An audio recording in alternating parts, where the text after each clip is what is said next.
a le droit d'effacer une page de l'histoire d'un peuple, car un peuple sans histoire est un monde sans âme. Une civilisation qui choisit de fermer les yeux à ses problèmes les plus cruciaux est une civilisation atteinte. Un extrait d'un des textes qui ont été lus et qui nous a tous beaucoup touchés, écrit par Salim Atoubou, un écrivain franco-comorien de Marseille. Je proclame l'indépendance des Comores, dans cette frontière coloniale à sa base, Mayotte, Anjouan, Moélie et Jeune Comore. Arbenze signifie nous n'en voulons pas de l'indépendance à la merde, à la fin. Moroni, capitale des Comores. Une ancienne colonie française dans l'océan Indien. Pour rejoindre le territoire français, les Comoriens sont prêts à tout, même à mettre leur vie en danger. Notre pays est un et indivisible. Un archipel marqué par la figure d'un homme à la réputation sulfureuse, Bob Denard, un mercenaire français. Déclaration unilatérale de l'indépendance justifiée des tas et nags des défis lancés contre la France. Ne compromettez pas l'avenir par des réformes hâtives et ne remplacez pas les organismes tant que vous n'êtes pas certain de pouvoir faire mieux. I have a dream. Bonsoir à tous, salam alaikum. On a choisi de commencer ce soir, pour le 5 juillet, pour la conférence qui a le thème Histoire de lutte pour l'indépendance des Comores. Et on a invité, vous allez avoir la présentation des invités, mais c'est juste quelques mots de remerciement. On a tardé à commencer, mais je donne la présidence pour le discours d'ouverture. Merci. Bonsoir à tous.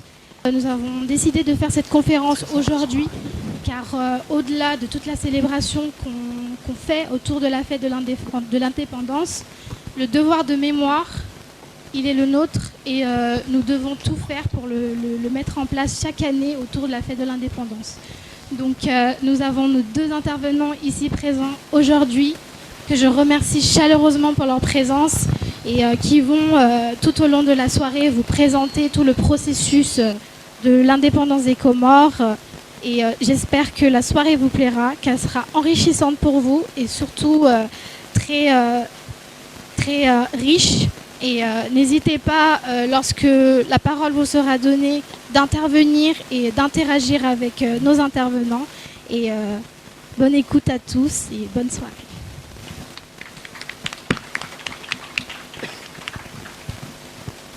Bonsoir à tous et bonsoir à toutes. Donc merci d'être venus ce soir dans cette conférence.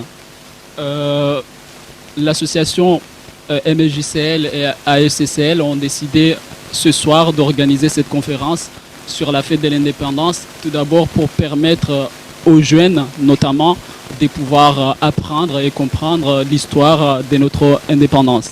Et pour en parler ce soir, nous avons deux personnalités très importantes, deux personnalités très connues au sein de la communauté comorienne, mais aussi des personnalités au parcours différent.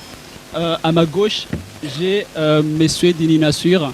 Vous êtes écrivain parce que vous avez écrit un roman qui s'appelle Kossa, la faute. C'est un roman qui parle globalement de la place de la femme comorienne pendant la Révolution. Vous avez écrit récemment Namadi le burlesque, qui est aussi un roman qui dépeint un peu la situation politique actuelle de notre pays. Vous êtes militant politique parce que vous êtes le secrétaire général d'une très jeune formation politique qui s'appelle SDC Comores Narbaring Kishienti. Et vous étiez aussi ancien ministre de la fonction publique, si je me rappelle bien. Et ce soir, vous allez intervenir pour une première partie sur les dynamiques politiques de l'indépendance à nos jours. Merci d'avoir répondu à notre appel. Donc, sans trop tarder, je vais passer la parole à M. Dini Nassur pour une première partie sur les dynamiques politiques de l'indépendance à nos jours. Donc, je vous pose la question, quelles sont les dynamiques politique de l'indépendance à nos jours et je vous laisse la parole. Bonjour. Il est vrai que, surtout pour la nouvelle génération, il y a beaucoup de choses que nous devons pas apprendre, mais nous rappeler. Et avoir aussi les outils d'appréciation de notre histoire. Bien sûr, notre histoire n'a pas commencé le jour de l'indépendance, on avait un pays, on avait une nation, un peuple qui a construit son histoire, qui a connu son histoire, qui a défendu son histoire. Et nous considérons que cette histoire aussi réserve des accidents. Et parmi les accidents les plus graves qu'il a connus, c'est la colonisation. Et on ne va pas parler de la colonisation, parce que c'est toute une histoire pleine de hauts et de bas. Qui a beaucoup d'interprétations. Mais les organisateurs de cette conférence nous ont proposé de parler de l'histoire des luttes, l'évolution de la lutte qui a mené jusqu'à l'indépendance à nos jours, depuis l'indépendance jusqu'à nos jours. Mais peut-être pour la jeune génération, ne serait-il pas important de préciser ce concept qu'on appelle indépendance? La signification la plus basique, c'est l'accession à la souveraineté internationale. Autrement dit, les nations européennes ou occidentales se sont partagées le monde comme un gâteau. Et chaque puissance avait sa part du gâteau. En Afrique, en Asie, en Amérique latine. Et cette part de gâteau, on l'appelait colonie. C'est une appellation moderne du terme que vous avez entendu parler aussi, appelé esclavage. Mais au lieu de dire esclavage, on dit colonie.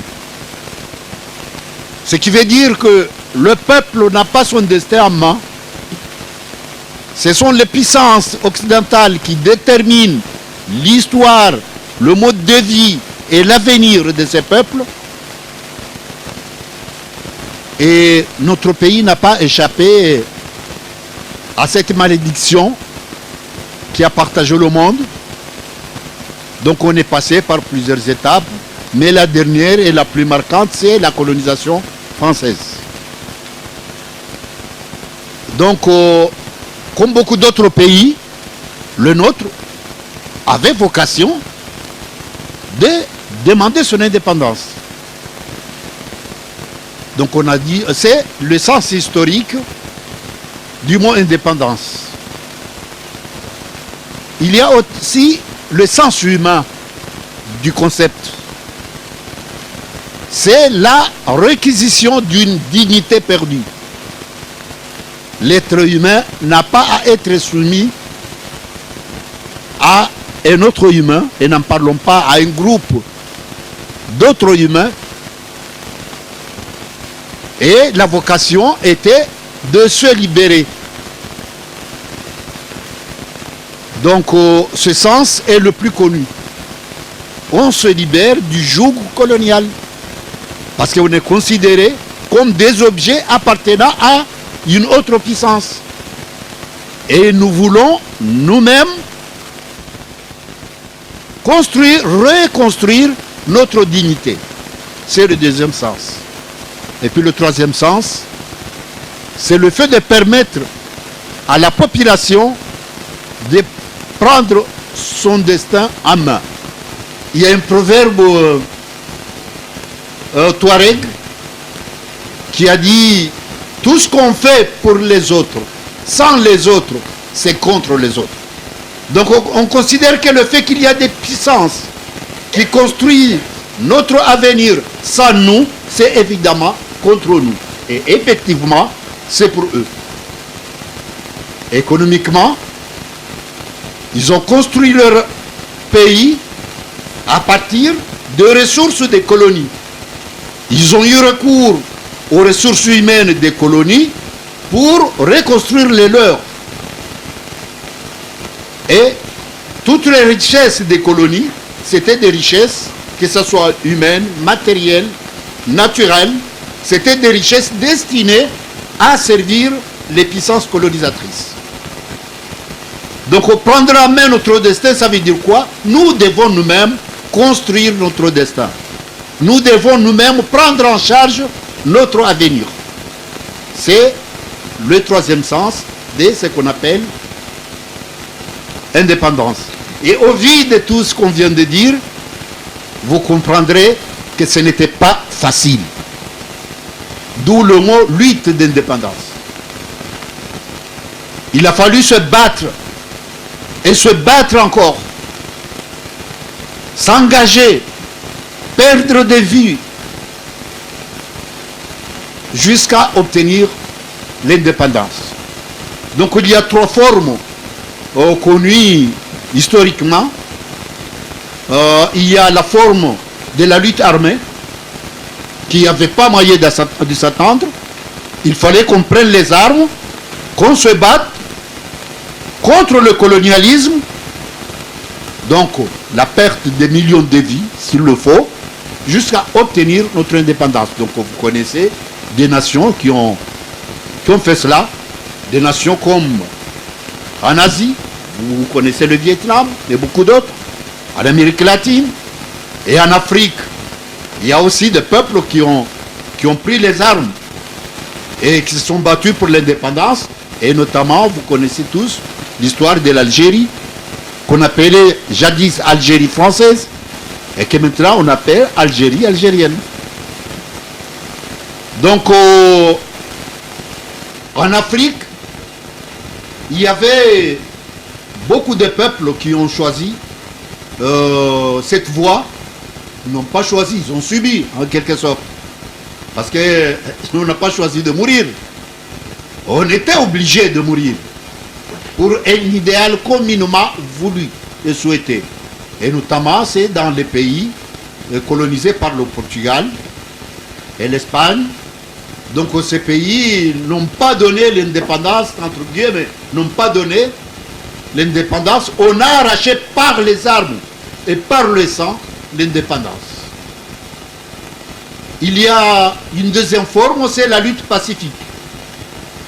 On organise des combats pacifiques, des manifestations pacifiques, des revendications, un engagement humain, et jusqu'à arriver à un moment où les rapports de force font que le peuple en lutte arrive à son but. Et le colonialisme finit par dire d'accord, au lieu de dire j'accorde les rapports de force, dit je vous donne l'indépendance. Bon, l'exemple le plus éloquent, c'est l'Inde, avec Mahatma Gandhi, qui ont choisi de faire la lutte appelée la non-violence, et qui ont passé des dizaines d'années de lutte jusqu'à obtenir leur indépendance. Il y a une troisième forme de lutte qui est appelée la lutte politique par les négociations. Je crois que la plupart des cas, c'est dans les pays de colonies françaises, à part l'Algérie, et notamment en Afrique. Et on appelait ça l'indépendance dans l'amitié et la coopération avec la France. Donc c'est une histoire d'élite. Les élites sont entendues par des accords, par des négociations, par des arrangements, jusqu'à donner l'indépendance. Et là, le mot donné convient. Et on va voir, où on peut comprendre que ces trois formes de lutte n'ont pas le même impact quant à la gestion de la souveraineté. Bien sûr, ceux qui ont versé leur sang ne vont pas voir les choses comme ceux à qui on a pensé donner un cadeau. Ceux qui ont passé des dizaines d'années dans la lutte de rue ne vont pas concevoir la même chose que ceux qui ont tout obtenu par les négociations. Et cela aussi a induit une certaine forme de prise en charge qui n'est pas le même. La facilité dans les accords et les négociations où on se dit soyez tranquille, on construit votre destin. On va construire les infrastructures, on va vous mener dans les rencontres internationales, on va vous donner des aides et vous appliquez notre langue, vous déclarez notre langue comme langue officielle, vous faites l'école à notre modèle, vous faites l'économie comme on le fait, et vous êtes là, on vous dit ce qu'il vous faut.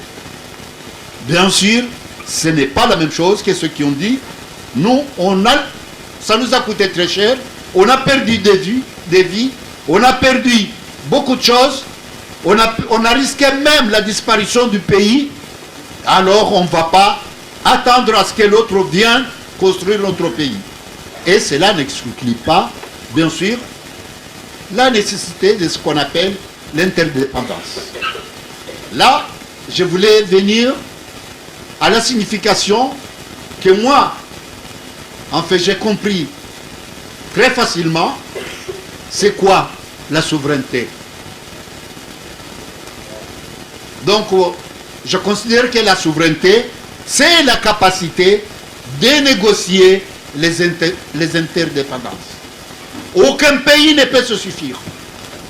Tous les pays sont appelés à s'unir, à échanger, à négocier, à faire la part des choses, à négocier les intérêts. Mais le problème, c'est que beaucoup de pays ne savent pas exactement quels sont leurs intérêts. Donc la capacité de négocier les interdépendances, c'est le sens même de la souveraineté. Pour mener une lutte pour l'indépendance, il y a des préalables. Ça ne tombe pas comme ça, par un fatia. Il faut d'abord qu'il y ait la nécessité d'une organisation d'avant-garde.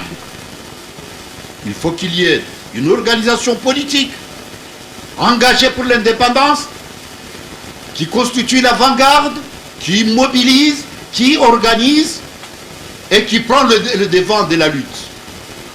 Ça, c'est une nécessité, parce que sinon, on risque d'évoluer dans une démarche anarchique. Deuxième condition préalable, il faut une conscience populaire.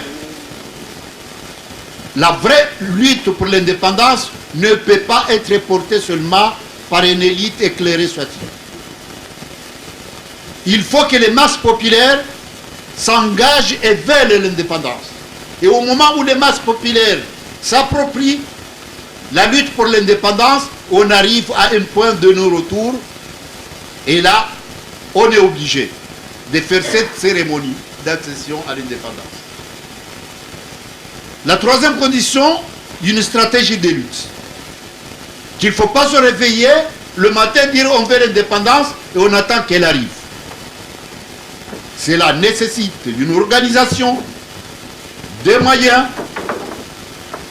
une élaboration de stratégies, une mise en œuvre des tactiques et surtout une vision du futur. Parce qu'après tout, l'indépendance, on l'avait, pas pour ses beaux yeux. On l'avait pour quelque chose. Donc il faut une vision du futur, d'où l'importance d'une stratégie de lutte. Et cette stratégie ne peut pas être de court terme. Il faut qu'elle soit de long terme. Et si c'est dans quelques mois ou quelques années, on arrive à la voir, c'est bien, mais il ne faut pas se leurrer que ça peut se faire du jour au lendemain. Et quatrième condition préalable, il faut des leaders. Il faut des gens qui acceptent de sacrifier leur vie, de simplifier leur façon de vivre et de dire qu'ils confondent leur destin à celui de leur peuple. Et c'est ces leaders qui sont les généraux du combat.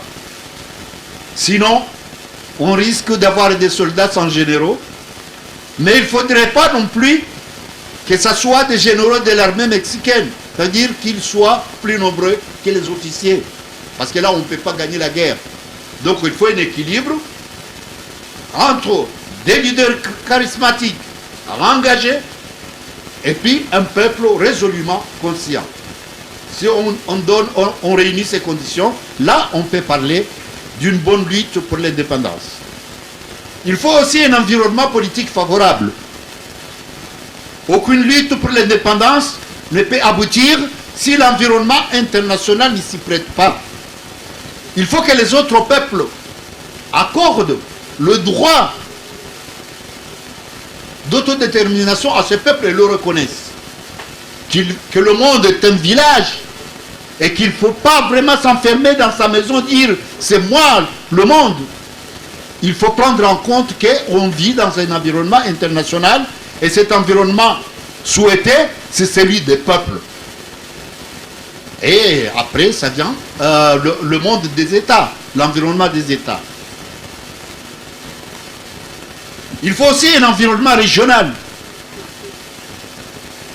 Là où on fait la lutte pour l'indépendance, il y a des frontières, il y a des peuples frères. Si on s'occupe, on ne fait pas des prévisions à penser aux autres, aux voisins, même si parfois, cœur voisin valent mieux que case voisine. Mais il faudrait savoir qu'il y a des voisins. Et si, par exemple, on fait la lutte et le pays voisin laisse passer l'ennemi, là, on peut perdre. Donc, cet environnement régional souhaité peut permettre l'évolution de la lutte. Et surtout, un environnement national favorable. C'est ce qu'on disait tout à l'heure. Il ne faut pas que ce soit l'affaire d'une clique, d'un clan. Il ne faut pas que ce soit l'affaire d'un parti. Il faut que ce soit l'affaire de tout le peuple. C'est au moment où tout le peuple accepte et veut qu'on veut l'indépendance que la lutte peut aboutir. Pour les Comores, on a réuni toutes ces conditions. Parce que d'abord, on avait un environnement international favorable dans le fait qu'on était parmi les derniers pays d'Afrique à nous battre pour l'indépendance. Il y en a qui s'étaient battus déjà et qui avaient 10 ans, 20 ans de plus que nous, et on nous pointait le doigt comme quoi on est les dernières colonies. Parce que c'était en 1975. Alors que c'est les années 50 que ça a commencé la libération des colonies, surtout en Afrique. Donc on considère qu'on avait un retard et ça a été favorable comme environnement international. Environnement régional favorable aussi parce qu'au niveau de l'Afrique, nos voisins avaient toute leur indépendance. Donc on était singuliers au niveau de l'océan Indien et de l'Afrique de l'Est. Et au moment où on voulait mener la lutte, c'est la Tanzanie qui s'est prêtée pour abriter les combattants de la liberté. À partir de la Tanzanie, on a mis en place une structure appelée Molinako, PEC, et on a donné les moyens à ces formations. Pourquoi? Parce qu'en Tanzanie, c'est là où était abritée la commission décolonisation de l'Afrique. Donc, il s'est trouvé que il y avait deux pays qui étaient des pays phares pour la libération, c'était le Mozambique et les Comores. Donc, on a organisé les dernières cartouches du commission de libération de l'Afrique à ces deux pays, particulièrement destinés à être indépendants le plus rapidement que possible, pour se consacrer à d'autres luttes dans la région, qui est la libération de la Rhodésie, qu'on appelle actuellement Zimbabwe, et la libération de l'Afrique du Sud, qui était sous le joug de l'apartheid. Donc cet environnement était aussi favorable pour la lutte pour l'indépendance. Et en ce qui concerne les mouvements, le pays avait des mouvements politiques. On avait dans le temps ce qu'on appelle le parti vert, pas vert écologie, hein. C'est vert conservateur.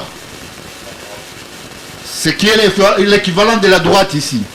Et le parti blanc, ce qu'on appelait le mouvement progressiste. Et ces deux mouvements étaient en réalité le terrain de lutte des deux grands leaders charismatiques du pays.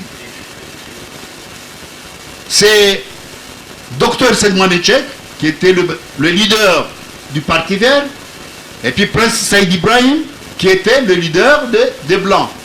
On appelait le mouvement de Mohamed Cheikh Parti vert, droite, et le mouvement du prince Seyid Ibrahim, Parti blanc ou gauche.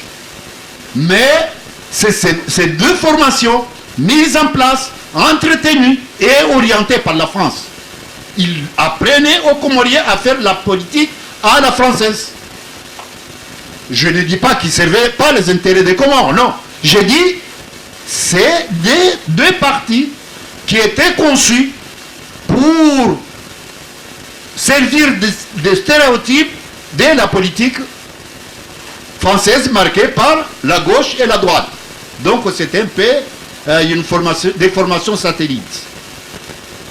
Mais arrivé aux années 1970, il y a eu émergence d'autres formations politiques. Les jeunes cadres qui débarquaient au pays venus de France, aussi de France, ils ont créé d'autres formations politiques qui se sont inspirées, parce qu'on l'appelait toujours vert et blanc, mais dans les verts, il y a eu une naissance de ce qu'on appelle le RDPC, Rassemblement démocratique du peuple comorien dirigé par Mouzaouar Abdallah, et l'UDC, Union démocratique des Comores, qui est l'émanation du Parti vert, donc dirigé par Taki et consorts. Mais il y avait aussi le prince Seyid Ibrahim qui ne se reconnaissait pas plus dans ces formations. Il a fait naître ce qu'on appelle Oumma. Autrement dit, le parti du peuple. Parti du peuple créé par un prince, c'est bien beau, n'est-ce pas? Non, mais il y a eu l'émanation de ce parti. Et à partir du Molinaco, basé en France, basé plutôt en Tanzanie, il y avait le Parti socialiste des Comores, avec comme leader le Mbadia et consorts. Et puis, il y avait le Mranda d'Ali Swali. Ils ont réussi à former une autre force politique, disons une force alternative. Par rapport au vert et au blanc, maintenant on a une autre force qui va finir par être appelée Front National Uni. Et l'engagement pour l'indépendance, disons les choses clairement, c'est le Molinaco, le PEC, le PASOKO qui portaient le combat. Les autres étaient pour l'indépendance dans l'évolution. C'est-à-dire qu'il fallait renforcer l'autonomie interne. À partir du renforcement de l'autonomie interne, on va construire le pays. Et si le pays est construit, eh bien là, on va vers l'indépendance. C'est la vision de la classe politique classique. Et pour le Front National Uni, ce n'était pas comme ça. Il fallait accéder à l'indépendance et construire une autre dynamique.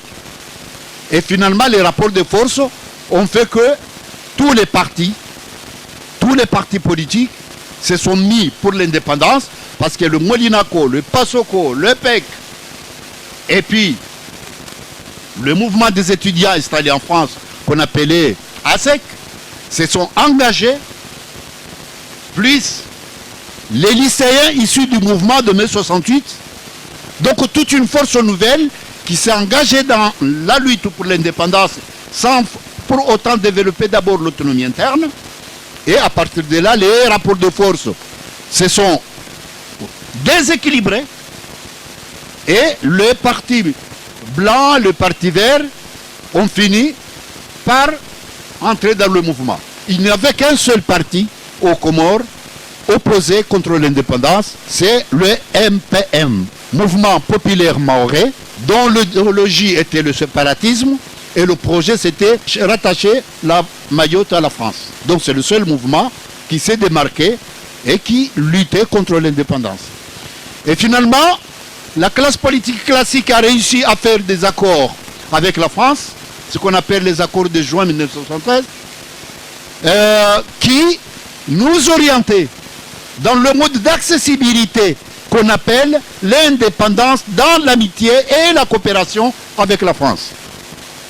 Et avec ces accords, il était convenu que la France va donner son accompagnement à la construction du pays, va faire des passations de services, transférer les compétences du pouvoir colonial au pouvoir indépendant, jusqu'à faire comme nos amis Côte d'Ivoire, Gabon et beaucoup d'autres pays, c'est-à-dire être accompagné jusqu'au bout par la France.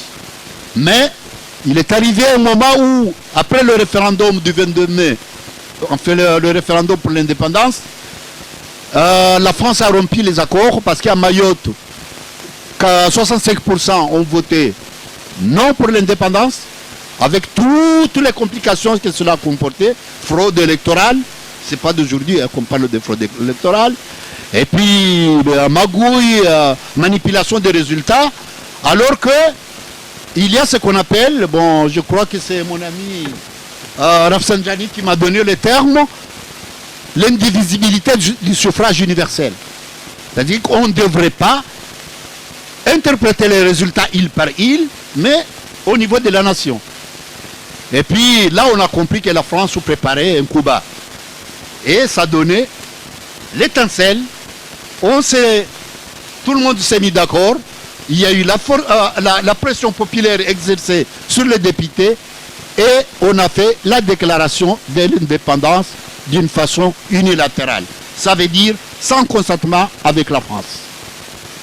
Et là, il y avait des problèmes parce qu'on n'a pas eu le temps de concevoir un peu la souveraineté du pays, comment la gérer. Donc pendant un mois, on ne savait pas où donner la tête. Et le Front National Uni a réalisé un coup d'État sans infusion de sang. Ils ont pris le pouvoir, ils ont instauré la révolution. Et la révolution a été, bien sûr, comme toute révolution, brutale. Pendant 2 ans et un mois, il y a eu bouleversement des mentalités, organisation de l'État, parce que cette révolution avait 3 phases. Phase institutionnelle, comment mettre en place un État, et les corps instituants. Et puis, révolution démocratique, le pays était dominé par ce qu'on appelle, en fait pour les jeunes, le Milanantsiugang, c'est-à-dire le pouvoir féodal, la méritocratie, et qu'on ne pourrait pas, avec ce mode d'accessibilité à l'indépendance, laisser le pays comme ça, de faire le grand mariage comme l'institution suprême du pays. Donc, il y a eu la révolution démocratique qui a permis aux jeunes, aux travailleurs, aux femmes, de prendre part dans la construction de l'État, et puis une phase économique, notamment marquée par la décentralisation et la réforme agraire. Après 2 ans et 8 mois, ce régime a été renversé. On a remis en place un régime conservateur, féodal, qui a été mis en place par la France, par le président Ahmed Abdallah, qui était réfugié en France. On l'a remis au pouvoir. Et lui, il a pris sa revanche, il a réinstauré le Milanantsiugang, il a instauré la bureaucratie, il a donné tous les pouvoirs à la France de décider le destin du pays, jusqu'au moment où, pendant 12 ans, c'était ce régime dictatorial. Après, il y a eu encore un coup d'État, fomenté par les mercenaires qui surveillaient Abdallah, et il y a eu une autre république qui a succédé à la République fédérale islamique des Comores. Un petit détail historique. La République fédérale islamique des Comores a été l'antonyme de la République démocratique, laïque et sociale instaurée par la Révolution. Et puis, vous savez ce qui s'est passé. Après, elle est morte, la République fédérale islamique des Comores, et il y a eu une naissance de l'Union des Comores, là où on est. Et voilà ce qu'on peut appeler les dynamiques politiques de l'indépendance. Je vous remercie.